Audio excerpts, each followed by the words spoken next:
My readers, they get so involved in the characters. There are characters they love to hate, and they look forward like these guys are real and they're their friends. And of course, I love that. I love to produce an emotional reaction, whether it's I hate this character or oh, I love her. I really want things to work out. It's the character development for me is the best part of writing a book.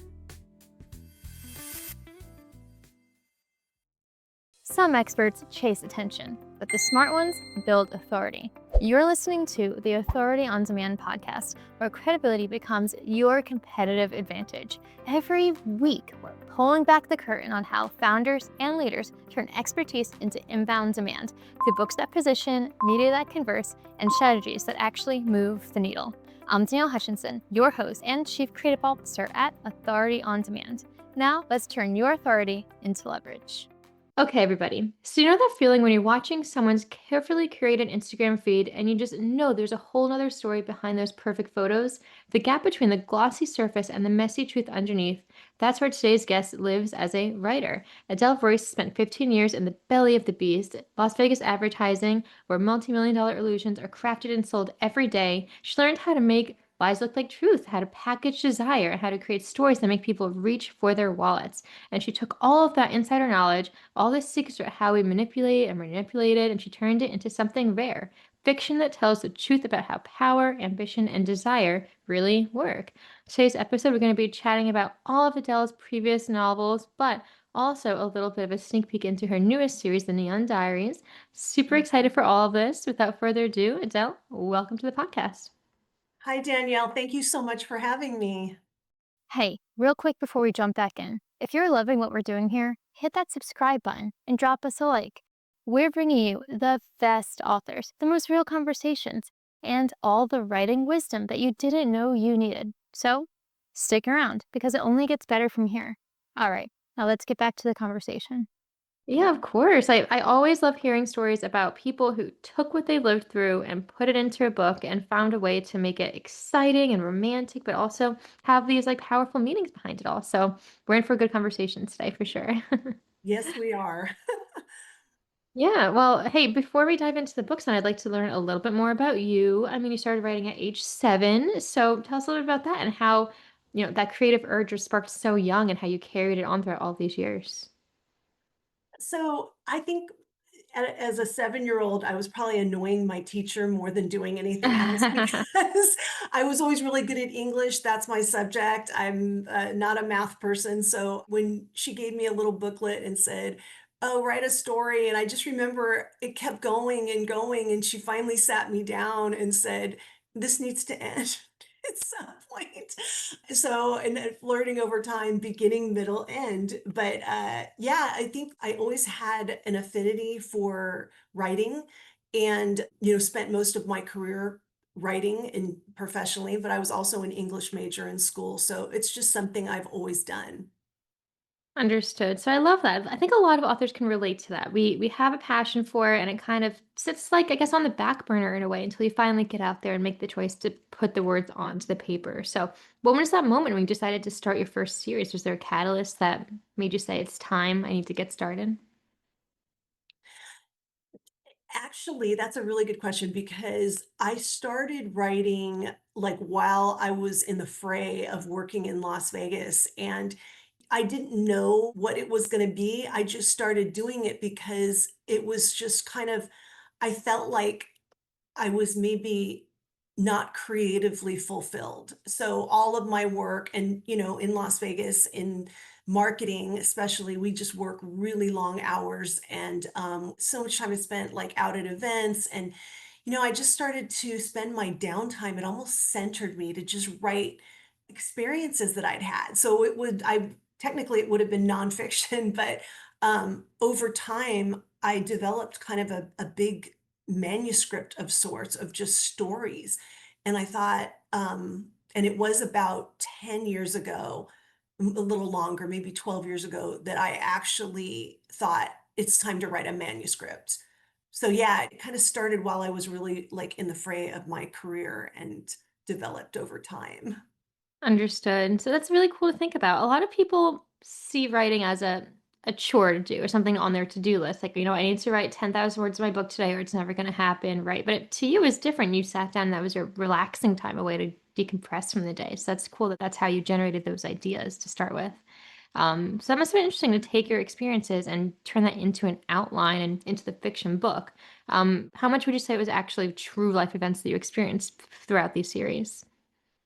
So the first series with the romantic dramedy series, Truth, Lies, and Love in Advertising, that I will preface this by saying I don't take any headlines from my work experience. All of it is fictionalized, but to the extent that I use what I know, I know what goes on behind the scenes. I know what could happen, and writing characters that were going to interact in this world was just a kind of a very natural thing for me to do. And I guess it, in a way, because people do write what they know. And so having the experience in both marketing and advertising and having the experience in Las Vegas, there's so many ideas. And when you write fictional characters and have them interact in a world that you already know, it can be really, really exciting and fun. Exactly. Yeah, and based on that, then it's very clear that the characters are a huge part of your books. I mean, they overlap from one to the other, and if you fall in love with one character, you'll see them again in another book. So, I think that's really cool and something that I'm assuming that readers just eat up like crazy. It's so interesting because my readers, they get so involved in the characters. There are characters they love to hate, and they look forward to these guys are real and they're their friends. And of course, I love that. I love to produce an emotional reaction, whether it's I hate this character or oh, I love her. I really want things to work out. That for me, the character development for me is the best part of writing a book by far. And yeah, and I can see that. I can only imagine like the amount of planning that goes into it, and to make sure everything is continuous at one book to another, to make sure that everything is accurate, but also people are relating to them and finding them that lovable. So really cool that you're able to do that. And I'd love to dive into sort of your techniques for doing so. But first, I want to make sure we have some time to talk about the books themselves also. So give us a little bit of an overview. You have, I believe, 5 books. So tell us a little bit. I understand we have 2 different series here, and it started off with the Truth, Lies, and Love in Advertising series. Is that correct? Yes.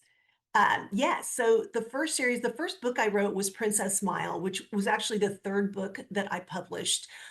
Camera Ready was the sequel to Princess Smile, and that is the book that I led with. That was my very first book out in the world.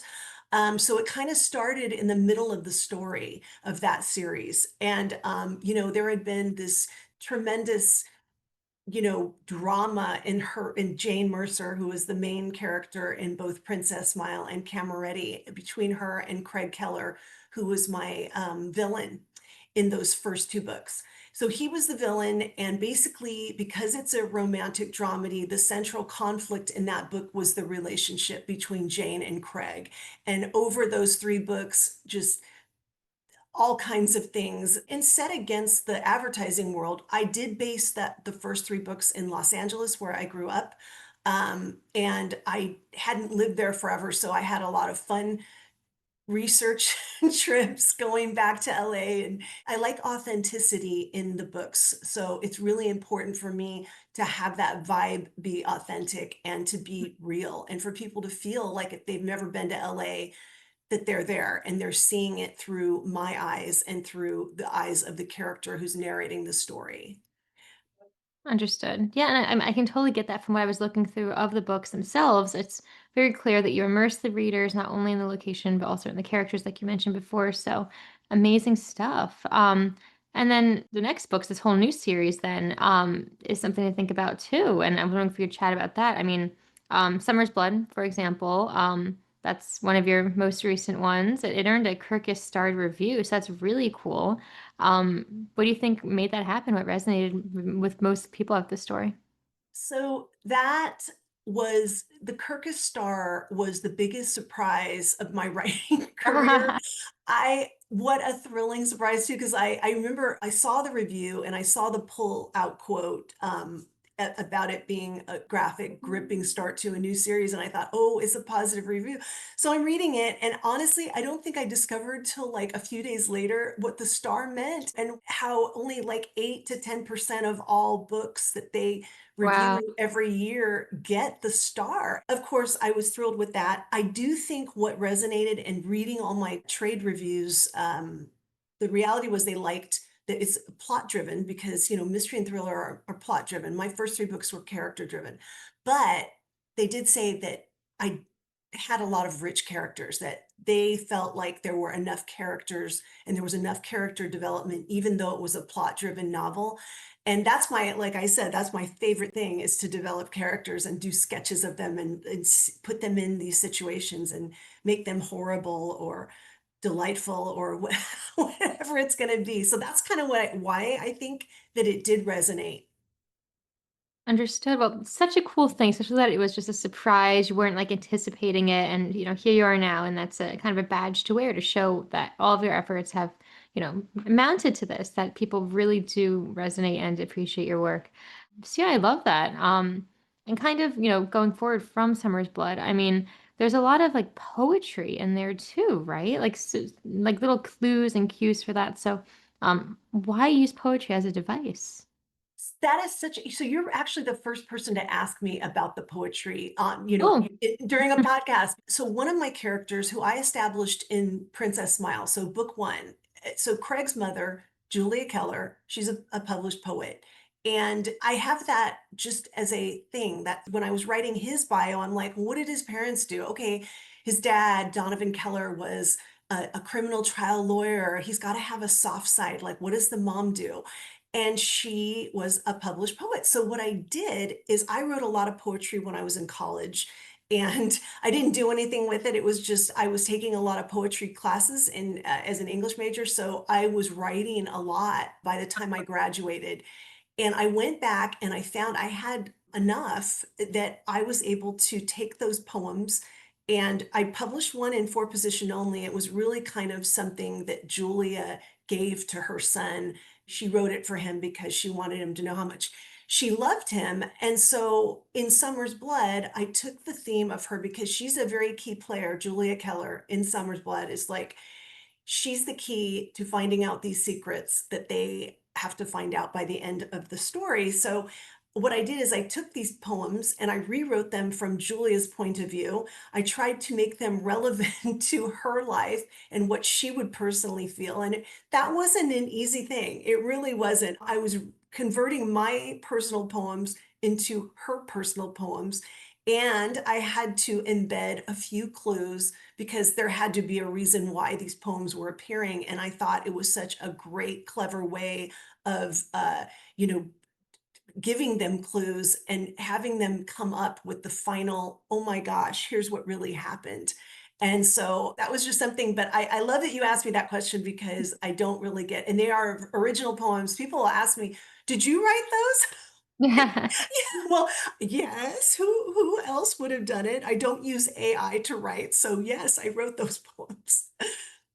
Well, hey, that's incredible and a great way to weave in something that you've worked on previously, but make it, relate to what you're actually writing in the book, right? Good way to like weave in and spotlight your own poetry too. Not only it does develop the character, but you're able to show that side of yourself as well. Yes, So, somebody told me never throw away anything that you write and plagiarize yourself. So you can always yeah. take something that you wrote and didn't use and put it in where it's relevant. Yeah, I love that idea. That's perfect, especially with somebody who's written a series like this or multiple series. You're gonna have to have material to draw from. So I love it. But hey, let's transition a little bit into some of your upcoming works. If you want to give us a little bit some sneak peek, we have Slipper Girl coming in March 2026 and Deadly Sins in August 2026. So if you don't mind giving us like a sneak preview of what could be expected. So Slipper Girl is the sequel to Summer's Blood. That one will be on pre-order in February and available in March. I have the cover here, and the story will be 10 years after Summer's Blood. So what I did was I took the baton and gave it to the next generation. One thing I didn't say is even though romantic dramedy and mystery thriller are the categories of the two series, they do also fall in the category of a family saga. So the continuity of the family, the Keller family, the Van Ness family, all of that is how I carry forth the story. And so Slipper Girl is about a woman named Skylar Van Ness, and she is 27 years old, and she is the head of marketing for the casino that her family owns. And she has some very dark secrets from her past that are going to come back and haunt her. And the story, really, in the theme of Slipper Girl is and I can tell you if you want to know a little bit about why I chose that title, but it's really about someone who's scarred, who is trying to hide them, and they are going to come out and they're going to come into the light, and it's going to be a very dangerous and scary experience. Understood. And I mean, because you kind of opened up the door for the title, then Slipper Girl, I automatically think of like Cinderella, like losing her slipper. Maybe I'm wrong. What would the title resonate from? So it's interesting. I usually start with a working title that never ends up seeing the light. And I change the title like after I'm finished and I've gone over it so many times and I'm saying, okay, this really, really gets to the crux of what this story is about. Um, with this book, I started with Slipper Girl, and that's what I ended up with. And you can look at it as a Cinderella story. I came up with the title because I open with this in chapter one, where she had an abusive mother who neglected her, and her mother took her only pair of shoes and went out to work. And I won't tell you what she does for a living, but Mhm. Skylar had to go to school in the dead of winter in Amsterdam when it was freezing cold in her bedroom slippers, which earned her the humiliating moniker Slipper Girl. And not only that, she got frostbite on her feet. And so that's a physical scar as well as the emotional scar of what happened in her past. And it's a theme that follows her through the book and then is delivered rather chillingly back to her at the end. Understood. Yeah, well, I love that. Guys, I think that we have a very compelling story here that we have to wait for a couple months still to actually learn more about it. But at least we have that preview there and the amazing cover right behind us too could definitely draw us people in. So yeah, I guess we just have to stay connected and be on the lookout for it. And I believe the website where people can get connected for that would be AdeleRoyce.com, is it? Yes, AdeleRoyce.com. And you can actually get, if you sign up for my Readers Club, which I don't spam people, I send like 2 updates a year, but you can read the first 2 chapters. They are posted online. Perfect. All right. Well, we're going to put the links in the description box of this podcast today, too, everyone. So you can go ahead and click on over and check that out. But before we run out of time today, I think it's so important for us to talk about some writing tips as well. I mean, somebody who is such an expert at creating characters and character development, we've got to know some of your tips and tricks. So, how do you create that universe where characters appear across all the different books and genres and series? How do you keep track of your continuity, character details, timeline? What's that process like? Maybe it's a loaded question, so No, you know what? No, it's a great question. It is a world. That's why I call it the world of Adele Royce, because literally when I go into the world, it is a different place. It's the characters are interacting and I'm there to write their story. All of my books have started with what if. um and when I finish a book and I'm on to the next one, like I'm already on to the next one, the sequel to Slipper Girl, and it's a what if scenario. And then once I'm into what if, I can craft the story as it's going to be told. I I will say that a tip or trick is you gotta be there with them, right? These Mm, characters, like, no one will care about your characters if you as the author does not. So you gotta be in there with them. You got to feel what they're feeling, and if it's fear or jealousy or rage or happiness, whatever it is, you got to be there right there with them because those characters need to. That's what the reader wants. They want to feel it too, and the only way a reader will feel it is if I'm in there with them, making that feeling happen. Right. Okay. So kind of keep that in mind then, like to be in there with the reader to make it happen. That's kind of like the gist of your theory behind it all, I guess you could say. Yeah, I Okay. hope that answered it a little bit. Yeah, yeah, it did. It's a complex process, but you do it so well and across Thank multiple you. books. So we can all learn something from that for sure. But I guess the other side of this too is that all of your books are, you know, vastly different in genre, from like romantic to mystery to thriller. So planning process as well, right? So how do you shift from one type to the other? Not easily, not Nice. easily. It was not easy to make that genre jump, and that's why Summer's Blood took me a lot longer than any of my other books. I'll just say the biggest difference is I really had to create an outline for the mystery thriller. The first 3 books, I always knew what was gonna happen at the end, what kind of the character arc was gonna be, and then everything that happens in between was sort of like the magic of writing, you know? Sometimes they do things that I don't intend and I'm following them and I'm like, "Oh, wow, that really works. This is what they wanted to do." And then sometimes it's a matter of just seeing how they're gonna interact and some of the dialogue and all of that in the story. With the mystery thrillers, I had to write an outline, an extensive one, because you have to drop the clues in while you're telling the story. You don't want somebody to see the plot coming from a mile away because there have to be surprises. And not that there aren't a lot of surprises in the first 3 books, but this had to be carefully crafted and outlined, and that's probably my biggest change. I'm more of a plotter now. Understood. Yeah, and that's kind of a growing process to the plotting process. You might start by just winging it or thinking it's going to all fall into place. You learn that you really do need to think about every single aspect. So it's clear that you've done so about these books. So I'm curious to know, like, if you have any other tips or tricks you'd like to share with the audience. Say maybe anything that I hadn't yet touched upon, like something so important that helped you along the way. What do you think?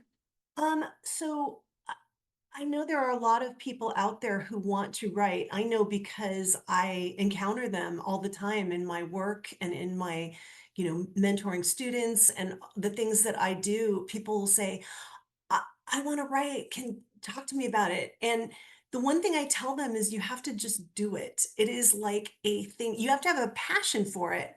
Have a story to tell, and you just have to sit down and do it. And then once you start writing, develop a writing community too, because I didn't know how to write a novel when I started writing my books. I was a good writer, but I didn't know the craft of writing a novel. And joining a critique group, joining people, other authors who had published or not, and we're all like in this, and you'd be surprised at how wonderful these other authors can be and generous with what they teach you and what you can teach them. And now I do that for other people who are just starting writing because I had mentors who gave to me and now I can give back to them. But yeah, I'd say for anybody who wants to write, you got to just start doing it. Schedule yourself out. I know life is busy and we all have day jobs and real life stuff, family and all of that,